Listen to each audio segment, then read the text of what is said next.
The champagne flute felt suddenly heavy in my hand as Brenda's voice carried across the country club patio. Maybe try getting a real job like normal people. She waved her mimosa toward me like a conductor's baton, and I watched the golden liquid catch the sunlight. The same way her diamond tennis bracelet caught it, the same way everything about her screamed, "Look at what I have." My father's fork paused halfway to his mouth, eggs Benedict suspended in that careful space between the plate and commitment. Around us, the Sunday brunch crowd pretended not to listen while absolutely listening. I could feel their attention like static electricity. This consulting thing, what even is that? Walking into companies and telling them what to do? Brenda laughed, touching up her lipstick between critiques. The coral shade matched her manicured nails exactly. David, tell your daughter about real careers, stable careers like mine in pharmaceutical sales. The question burning through my mind wasn't whether to tell her I'd just closed the acquisition of her company. It was whether she'd recognize me when I walked into her office as the new owner in 48 hours. My name is Samantha. I'm 28 and I'm a private equity managing partner. This is the story of how I taught my stepmother the real meaning of job security. I set down my coffee with deliberate care. I like consulting. It's flexible. Flexible is code for unemployable. Brenda examined her reflection in a silver spoon, smoothing an imaginary imperfection. Look, I get it. Not everyone can handle corporate life. The pressure, the competition, the real responsibility, but maybe start somewhere entry level? I could put in a word at MedTech Corporation. We always need administrative assistance. We'd been through this routine for 6 months, ever since Dad married Brenda after a whirlwind romance that started at his retirement party and ended at a Vegas chapel. She was 15 years younger, ambitious, and deeply concerned about what she called the family image. "That's kind of you," I said. "Someone has to look out for you. Clearly your father's been too soft, letting you drift around with no direction. I appreciate your concern. Even worse, these are your prime earning years." She leaned back, swirling her mimosa. "While you're consulting, I'm pulling in 6 figures plus bonuses. Just last quarter, I moved $3.2 million in products. That's real contribution to society." "Selling opioids is definitely a contribution," I agreed. Her face flushed pink beneath the foundation. "Pharmaceutical solutions for legitimate pain management, and it's honest work, transparent. Not like showing up at companies and... What do you even do exactly?" "Different things for different clients." "See? That's not a real answer. That's what people say when they're embarrassed." She turned to my father. "David, we need to stop enabling her. No more loans, no more bailouts when her little projects fail." "I've never asked Dad for money," I said quietly. "Because you're too proud, which is why you're still driving that embarrassing car and wearing whatever this is." She gestured vaguely at my simple navy dress. Dad finally spoke up. "Brenda, that's enough." "I'm trying to help her. Someone has to be honest. In the real world, the corporate world, appearance matters. Success matters. Stability matters." "You're absolutely right," I said. "Stability is important." She brightened. "So you'll let me set up that interview. Entry level, but at least it's a foot in the door. Show up on time, dress professionally, borrow something from me if you need to, and try to look interested when they explain the filing system." "I'll think about it." "Don't think too long. MedTech doesn't hire just anyone. Even for admin roles, we have standards." The irony was delicious. MedTech Corp, where Brenda had worked for 12 years, was hemorrhaging money from lawsuits over aggressive opioid marketing. That's why Sterling Equity, my private equity firm, had been able to acquire them for pennies on the dollar. We'd closed the deal Friday. Today was Sunday. Tomorrow I'd be walking into their headquarters as the new owner. The rest of brunch passed with Brenda outlining my many failures against her many successes. The time she'd won Salesperson of the Month. The conference in Miami where she'd worked with major players. The promotion she was certain was coming. "Regional Vice President," she preened. "My manager hinted it's in the works. Of course, with my numbers, it's obvious. I've been carrying my team all year." "Congratulations," I said. "See? That's what real careers look like. Linear progression, clear hierarchies. Not whatever you do. Floating from company to company like corporate driftwood." As we waited for the valet, Brenda couldn't resist one final dig. "That dress, is it from Target?" No judgment. We all start somewhere. I remember when I could only afford discount stores, but that was before I got serious about success. It's comfortable, I said. Comfort is laziness disguised as a choice. Successful people embrace discomfort. That's how we grow. My Honda Civic arrived first, 10 years old, reliable, and apparently mortifying. The valet looked apologetic, handing over the keys. Brenda's leased BMW pulled up next, gleaming with implied superiority. Think about what I said, she called out. Real job, real future. I'm only hard on you because I care. Monday morning arrived with autumn sunshine and a series of encrypted messages from my team. I dressed carefully, not the power suit Brenda would expect from a CEO, but a simple charcoal pantsuit that said competence without ostentation, the kind of outfit that could blend into any level of corporate hierarchy until you noticed the details, the perfect tailoring, the $800 shoes that looked like they cost $80, the Patek Philippe watch that appeared normal until you recognized the movement. MedTech Corp's headquarters occupied a gleaming tower in the financial district. I'd been there before during due diligence, but always after hours with the acquisition team. This was my first time walking through the front door during business hours. Name? The security guard asked. Samantha Chen. I have a 9 a.m. with the transition team. He checked his list, did a double take, checked again. Miss Chen, the new CEO. Yes. Welcome, ma'am. Let me get you a badge and escort. No escort necessary. I know where the conference room is. The executive elevator required a special key, which the guard provided with slightly shaking hands. As I rose to the 20th floor, I thought about Brenda, probably somewhere in this building right now, preparing for her Monday morning sales meeting. No idea her world was about to shift. The conference room was packed. Legal team, HR directors, department heads, outgoing leadership, all assembled around a massive oak table. They stood when I entered. Good morning, I said, taking my seat at the head. Let's begin. The next 2 hours were presentations, transitions, strategic adjustments. I'd done this before with other acquisitions, but MedTech was special. Not just because of Brenda, but because the company represented everything wrong with pharmaceutical sales. Aggressive marketing, questionable ethics, profits over patients. The sales restructuring, my CFO said, sliding a document across the table, will be eliminating several regional positions and refocusing on ethical prescribing practices. Which regions? Southwest, primarily. That's where the most aggressive tactics have been documented. Brenda's region. At 11 a.m., word went out. All hands meeting in the main auditorium, mandatory attendance. Rumors had been flying since security guards started updating access badges and IT began password resets. MedTech's 3,000 employees filed in with the nervous energy of people who knew change was coming. I watched from backstage as Brenda entered with her sales team. Still confident, still checking her phone. She'd chosen a seat in the middle, visible enough to be seen as a player, not so front as to seem eager. The outgoing CEO made brief remarks about exciting transitions before introducing me. I walked onto the stage to polite, confused applause. Most employees had no idea who I was. To them, I probably looked like another consultant. Good morning, I'm Samantha Chen, managing partner of Sterling Equity and your new CEO. The auditorium went silent.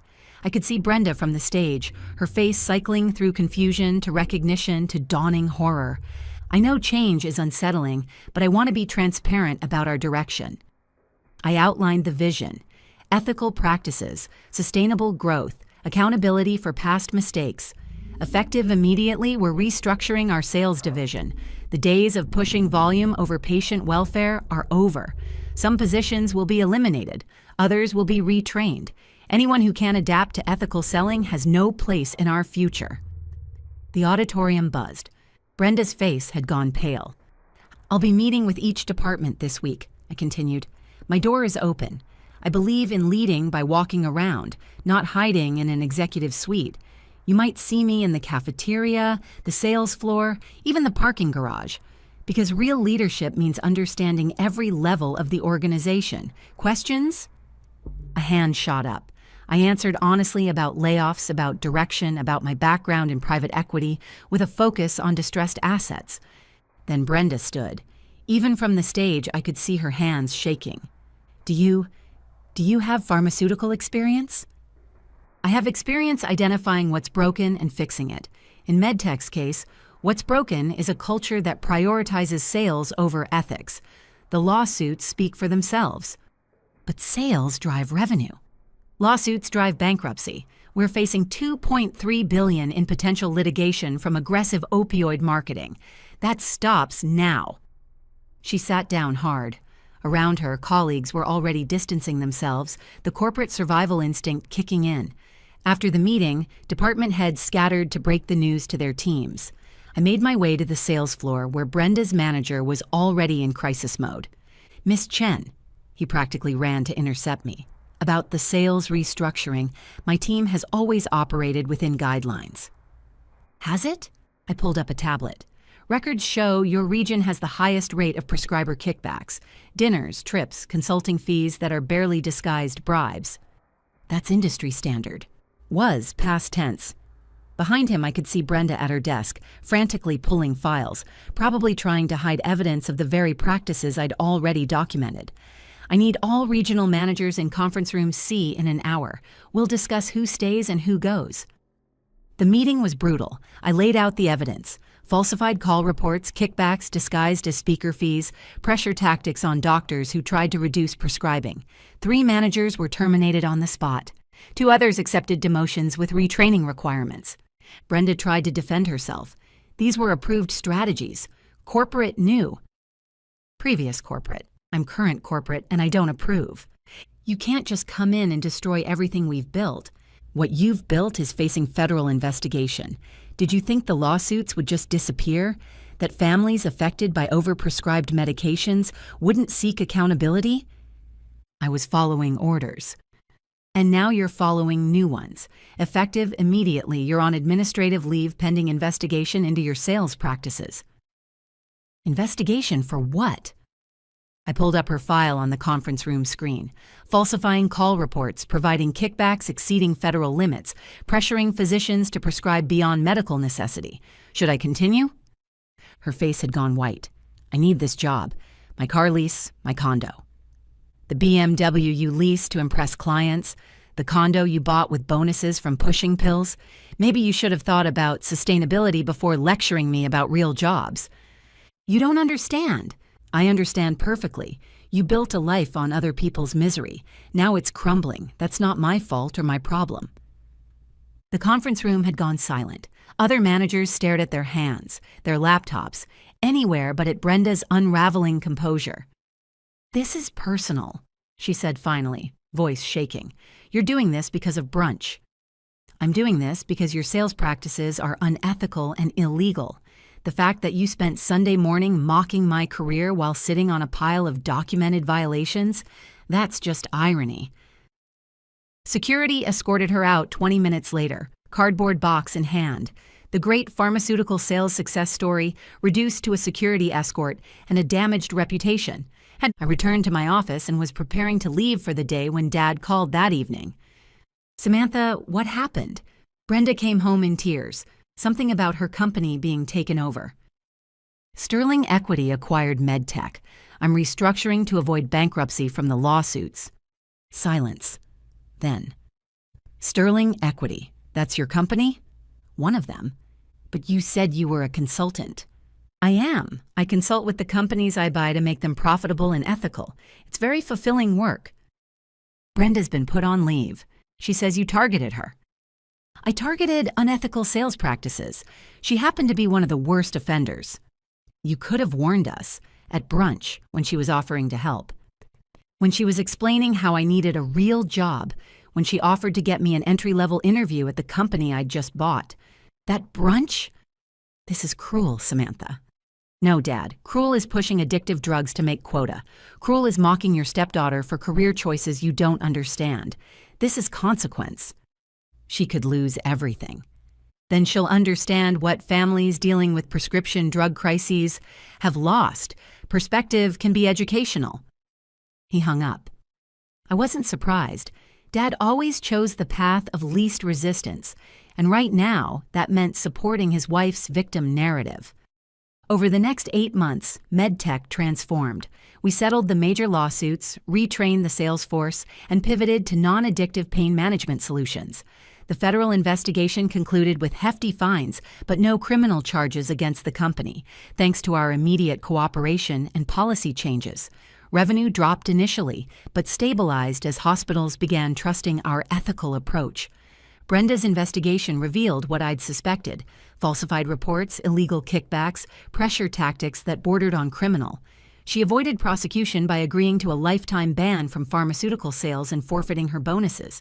Without income to support her lifestyle, she lost both the BMW and the luxury condo within 3 months.